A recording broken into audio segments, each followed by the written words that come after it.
Yeah, I think to me that was kind of the most surprising thing, not only because she had recorded this conversation, but also because I'm like, wow, we've only seen her in photographs. Now we're hearing her actual voice. But Jesse, I do want to take a step back as far as why we were hearing that particular audio recording. And it had to do with Jane, because apparently staffers over at Diddy's home saw that there was this sexually explicit video on an iPad that normally the staff uses. And so there was kind of conversations had amongst the staff about how this was found, what do we do, that type of thing. So when Jonathan Perez was on the stand today, he was explaining that that he didn't know that this conversation was recorded, but before even this recording happened, that he had spoken to Diddy about it personally. And now when Jonathan Perez is on the witness stand, he refers to Diddy as Mr. Combs or Mr. C. So he said that he spoke to Mr. C about this recording and then spoke to Christina Corum about this particular video recording. I should kind of specify. No, there's the audio recording of Christina Corum, but as far as the Jane recording of her with another man,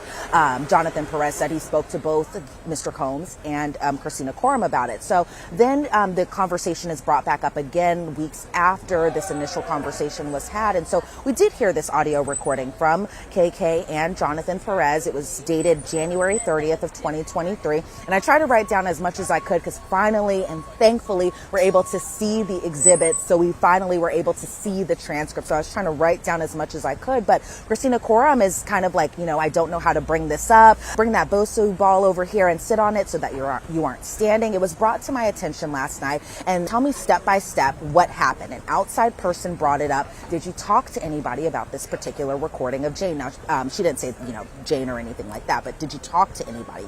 So then Jonathan was like, well, I didn't talk to anybody. Christina Corum is like, well, were you in the house? And then Christina Corum said, where were you in the house? Jonathan said, Brandon was there. He was talking about something on the iPad. Christina Corum is like, okay, well, who was all in the house? We can check the cameras in the house. Jonathan is saying, well, I was just trying to saving him as far as Diddy specifically, so that way he could delete it.